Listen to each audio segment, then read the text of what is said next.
మన సిటీ వాళ్ళంతా ఈ పల్లెటూరులో బతకలేరబ్బా. ఆమా ఏంది తాత? ఒరే వేరుశెనగ పప్పులా? పల్లెటూరులో కూడా మంచోళ్ళు ఉన్నారా?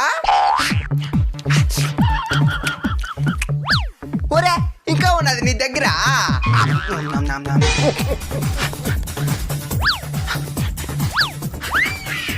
ఇందా ఏంది తాత అదే? ఓ ఇదే. మీరైనా చెప్పండి సార్, ఆయనకి షుగరు, అదే పనికి వాటినే కొనుక్కొని తింటున్నాడు. ముసలి కాడ చెప్పాలో నీకు తెలీదు. నేను చెప్తాను నువ్వు అదంతా ఎక్కువగా తినకూడదు తాత. అవును నాకు ఒక డౌట్, నీకు పళ్ళులే లేవు, వాటిని ఎట్టా నెవులు తింటున్నావు?